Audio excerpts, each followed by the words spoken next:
नमोस्तु रामाय सलक्ष्मणाय देव्यै च तस्यै जनकात्मजायै नमोस्तु रुद्रेन्द्रयमादिकेभ्यो नमोस्तु चंद्राकमरोद्गणे। तो भगवान तुलसीदास जी कहते हैं भगवान के नाम रूपी साधन में नहाने की आवश्यकता नहीं है और खाने पीने की मनाही नहीं है। बस आप जैसे भी हो बोलो जिस देश में जिस भेष में जिस धाम में रहो राधा रमण राधा रमण राधा रमण कहो। जिस देश में जिस भेष में जिस धाम में रहो राधा रमण राधा रमण राधा रमण कहो। आप कैसे भी रहो कहीं भी रहो उसकी मनाही नहीं है। इसलिए भैया चलते फिरते उड़ते खाते पीते भगवान का नाम जप करेंगे तो नाम जप करने से ही सारी बात बन जाती है। इसलिए आज ऋषभदेव जी महाराज अपने बच्चों को समझाते भैया हर प्रकार से सदाचार का पालन करना शिष्टाचार का पालन करना माता पिता गुरु के प्रति समर्पण भाव होना चाहिए देश के प्रति समर्पण भावना होना चाहिए। इस प्रकार से समझाते हैं और समझाने के बाद स्वयं आज परमहंस गति को प्राप्त करते संन्यास ले लेते हैं। बोलो राधे राधे। बच्चों को राजगद्दी समर्पण करने के बाद आज पिताजी संन्यास ले गए। भागवत परमहंसों की संगीता है। परमहंस किसे कहा जाता है कि जो मल और मूत्र में महाराज कोई भेद नहीं समझे उसे परमहंस कहा जाता है। कि मल को खा ले मूत्र को पी ले मल मूत्र में सो जाए या मल मूत्र को ही अपना बिछौना मान ले। बोले चीराणि किम कितनी बढ़िया मार्के की बात कहा। पहले मुजफ्फरनगर आने से पहले हम भी दो धोती दो कुर्ता ही रखते थे किंतु मुजफ्फरनगर आने से फिर तो मुजफ्फरनगर वालों की कृपा हो गई तो फिर तो महाराज सारा विधान छूट गया। बोलो राधे राधे। ऋषिकार कहते हैं चीराणि किम न बसंति निवसंति भिक्षाम नैवांघ्रिपा परिवृतो सरितो पुष्यन्। अर्थात वृद्धा गुहा किम वदो। अर्थात यहाँ बड़ा सुंदर मार्ग की बात कहा कि संत महात्मा जो हुआ करते हैं गांव के बाहर लोग कपड़ा टांग देते थे फेंक देते थे। जो गांव के बाहर गोबर फेंकते कपड़े भी फेंक देते थे तो महात्मा लोग जब निकलते थे गांव के बाहर जो चीर फटे पुराने कपड़े पड़ते तो उनको ही लपेट करके गांव में बिछा लेकर के अपने बिल्कुल आवश्यकता नहीं फेंक देते थे। जंगल में भरकर धारण करके रहते थे। बोले तकिया बोले महाराज तकिया के बिना तो हमें नींद नहीं आती है तो भगवान ने ऑलरेडी तकिया दिया है। बोले नहीं ये दूसरी तकिया चाहिए। बोले चम्मच भी चाहिए। बोले 5 चम्मच दिया है छोटा भी है बड़ा भी है बहुत बड़ा भी फिर छोटा भी बड़ा तो चम्मच भी दिया है। साधन सब दिए हैं कि जब हम उसके वशीभूत हो जाते हैं हमें किसी चीज का आदि नहीं होना चाहिए। कोई हलवा भी खिला दे तो वो प्रिय है और कोई जूतों की चप्पल पिला दे तो भी प्रिय होना चाहिए। सब में सुख में दुख में मान सम्मान में जब एकत्व का अनुभव होने लगता है तो समझो परमहंस वृत्ति आ गई तुरी वृत्ति आ गई संन्यास वृत्ति आ गई। इसलिए भैया मान सम्मान को धीरे धीरे छोड़ते रहना चाहिए और छोड़ते छोड़ते फिर बात बनती चली जाती है। ये बात हम इसलिए कर रहे हैं क्योंकि आप सभी 3000 किलोमीटर चल के आए हैं। वैसे तो आप सभी समझदार हैं, योग्य हैं, विद्वान हैं। मूर्ख तो एक चौकी में बैठा, बोलो राधे राधे। हमारे संत महात्मा कहते हैं कि जो चौकी में बैठता है वो चौकीदार होता है, और जो जमीन में बैठता है वो जमींदार होता है। जमींदार सो भी लेते, उठ भी लेते, खा भी लेते, पी भी लेते हैं, किंतु चौकीदारी की तो ड्यूटी मिली हुई है भाई, जागते रहो, सोते भी रहो, किंतु सावधानी से जागते रहो। बोलो राधे राधे। इसलिए भैया आज उन्होंने बड़ी सुंदर बात अपने बच्चों को समझाया। कभी कभी मौका मिले, समय मिले तो अपने बच्चों के साथ किसी दिन चाय की पार्टी रखना चाहिए, चाय पीने की व्यवस्था करना चाहिए। फिर किसी दिन समय मिले तो भोजन एक साथ मिलके करना चाहिए।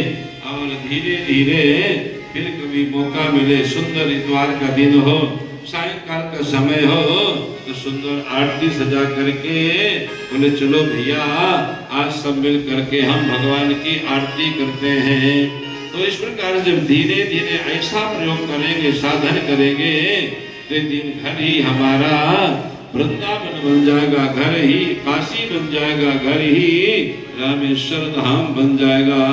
क्योंकि हम क्या करते हैं, तीर्थों में जाकर के सुंदर लाभ तो प्रदान करते हैं, ये तो घर ही तीर्थ है, घर ही हमारा सुंदर तीर्थ है। कौन सा घर?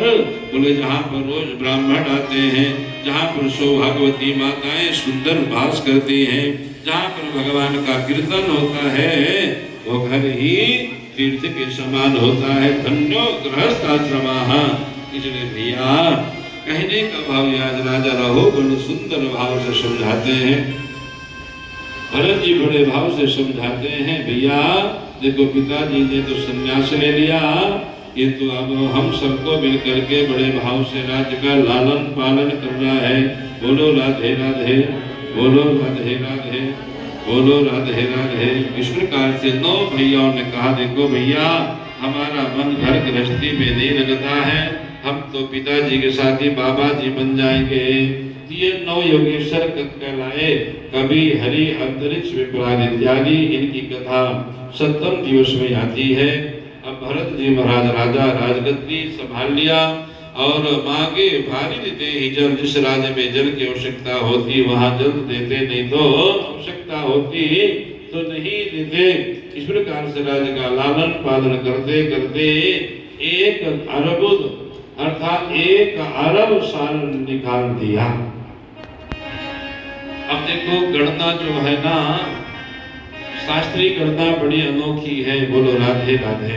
जब 1000 बार इंद्र, कितने 1000 बार इंद्र परिवर्तन हो जाते हैं, तब ब्रह्मा जी का एक दिन होता है। और फिर जब 1000 बार इंद्र बदल जाते हैं तो ब्रह्मा जी की एक रात्रि होती है। ऐसे जब 1000 बार ब्रह्मा जी बदल जाते हैं तो भगवान एक बार पलक झपकते हैं। तो इस प्रकार से भगवान की आयु की बड़ी गणना है और इनकी महत्वता भी है। बोलो राधे राधे। अगर सृष्टि के क्रम को, सृष्टि के संचालन के क्रम को जानना हो तो पंचांग, जो भी पंचांग होता है उस पंचांग के पहले पेज में लिखा होता है सतयुग की आयु, त्रेता की आयु। सतयुग में कितने साल की आयु? सतयुग में 1 लाख साल मनुष्यों की आयु हुआ करती थी, फिर त्रेता में कम हो गई, फिर द्वापर में 1200 साल की हो गई। कि तो कलयुग में कितनी आयु हुई? हर मनुष्य की औसतन आयु ज्योतिष शास्त्र पराशर ऋषि के माध्यम से 120 साल की है। किंतु आजकल लोग बताते हैं महाराज अब तो 70 और 75 के आसपास में बोलो राधे राधे हो जाती है, क्योंकि हमारा खान पान, रहन सहन, उठन चलन ये सारा बिगड़ता जा रहा है। इसलिए भरत जी महाराज अपने भाइयों को राजगद्दी समर्पण करके अब बोले यहाँ तो सभी मुझे जानते हैं, भजन करने का मौका नहीं लगेगा। तो मैं विचार करता था प्रधान जी हमारे गुप्ता जी भागवत कथा तीर्थ में क्यों कराते हैं? तो इस प्रसंग से मुझे पता चला, क्योंकि यहाँ पर रहेंगे तो कोई मिलने भी आएगा, टोका टोकी भी होगी और देखा देखी भी होगी। इसलिए एक तीर्थ में जाके तीर्थ की यात्रा भी हो जाती है। तीर्थ में बड़े आराम से भगवान का गुणानुवाद हो जाता है। तो भरत जी ने यही विचार किया कि यहाँ पर रहेंगे तो उतना आनंद नहीं आएगा, तो पुनः आश्रम चले गए, नेपाल चले गए। नेपाल में जाके गंडकी नदी के तट पे एक वृक्ष के नीचे बैठ करके और भगवान का भजन करने लगे। भगवान ने कहा अच्छा चलो देखते हैं कितना मजबूती भक्ति में आई, साधना में आई। तो भगवान आज हरिणा रूप धारण, हिरण का रूप धारण करके और परीक्षा लेते। एक हिरण गर्भ से थे, 9वां महीना चल ही रहा था। जैसे पानी पीने के लिए चल रही थी मंथर गति से, और जैसे पानी के निकट पहुंच ही चुकी थी, किसी की गर्जना हुई तो कांपने लगी। अब तो मृत्यु निकट आ गई, संकट निकट आ, क्या करूं क्या न करूं। उनके शरीर में कसा आकस करके जैसे छलांग लगाती है तो उस पार तो चलेगी, किंतु बच्चा इस पार निष्प्राण हो गया, गिर पड़ा। अब गिरने के बाद भरत जी सारी लीला को देख रहे हैं। अब भरत जी ने कृपा करके बड़े आनंद से माला झोली को रखा और सुंदर सुंदर हरी हरी घास लेकर के उस बच्चे को साफ सुथरा किया। अब फिर नूतन नूतन घास खिलाया तो हिरण का बच्चा एकदम फुदकने लगा, कूदने लगा। बोलो राधे राधे। देखो चाहे हिरण का बच्चा हो, चाहे कुत्ते का बच्चा हो, चाहे चिड़िया का बच्चा हो, चाहे हाथी का बच्चा हो, चाहे शेर का बच्चा हो, थोड़ी देर में घंटा 2 घंटा में कूदने लगता है। एक ऐसा कौन सा बच्चा है जिसे सालों साल संभलने में लग जाते फिर भी संभल नहीं पाता, बताओ उसका क्या नाम है। बोलो राधे राधे। 70 साल के भी हो गए फिर भी संभल नहीं पाता। उस बच्चे का नाम आप सभी जानते हैं, बोलो राधे राधे। इसलिए भरत जी महाराज ने आज बड़े भाव से नूतन नूतन घास खिलाया। अब जो भरत जी माला लेके जाप करते हैं, वो बच्चा कभी जीभ से चाटता, कभी मुख मारता, कभी सींग मारता, कभी पैर मारता। तो भजन धीरे धीरे कम होता गया, कम होता गया। इतने में एक दिन की बात है, बहुत सारे बच्चों का झुंड आया, हिरणों का झुंड आया। और उस झुंड में वो बच्चा चला जाता है। जब इधर उधर थोड़ी देर में भरत जी को बच्चा नहीं दिखाई दिया तो व्याकुल हो गए।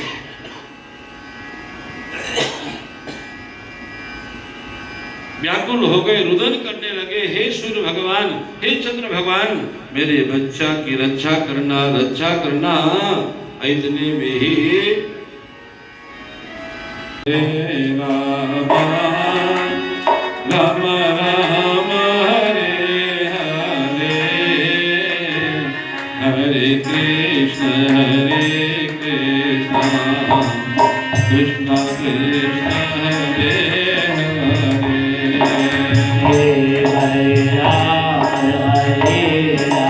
के 10वें अध्याय में रामावतार है।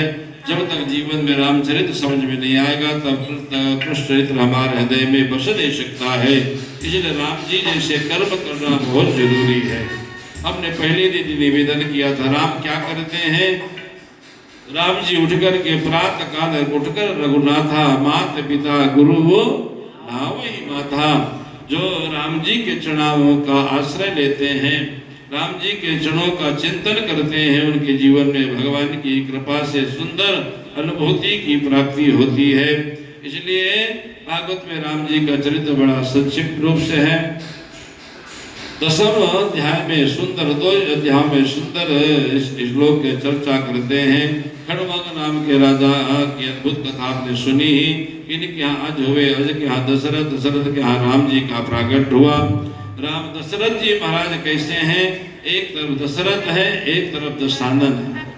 जहाँ राम तहाँ काम नहीं, जहाँ काम तहाँ राम नहीं। इसलिए जहाँ राम है वहाँ काम नहीं आ सकता, जहाँ काम है वहाँ राम नहीं आ सकते। ये दो एक दूसरे के अलग अलग मार्ग हैं। बोलो राधे राधे। इसलिए राम कहाँ पर आते हैं, जो दशरथ होके जीवन यापन करते हैं। राम राम सबको कहे, ठग ठाकुर हर चोर, बिना प्रेम रीझे नहीं नटवर नंद नंद किशोर। अरे राम राम तो सभी कहते हैं, ठग ठाकुर चोर किंतु ना भगवान बिना प्रेम के रिश्ते नहीं। प्रेम क्या है? बोले प्रेम प्रकाश गते शरणम गतोस्मि। प्रेम कली अति साकरी यामे दो न समाये। इसमें दो नहीं आ सकते, एक ही। अर्थात दो तदो पूर्णः, अर्थात दो ही भाषित होते के देखने में एक है। राधे श्याम दो है, दो की मूर्ति दिखाई देती है, वस्तुतः ये दो नहीं एक ही है। आत्मा राम मुनिंद्र। इसलिए भैया राम जी को प्राप्त करने के लिए दशरथ जैसे बदलना पड़ेगा। अर्थात 5 कर्मेंद्रिय 5 ज्ञानेंद्रिय 10 होते हैं। जब 10 एक साथ हो करके बोले राम राम सबको कहे, दशरथ कहे न कोई। जो दशरथ होके राम जी का नाम लेते हैं तो राम जी प्रकट होते हैं। बोलो राधे राधे। इसलिए भैया 5 कर्मेंद्रिय 5 ज्ञानेंद्रिय मिला के 10 हुए। जहाँ पर दशानन है वहाँ राम का कोई काम नहीं है। बोले काम ही नारी पियारी जिम लोभ ब्रीज मिदान तिमि रघुनाथ निरंतर। अर्थात इसलिए भैया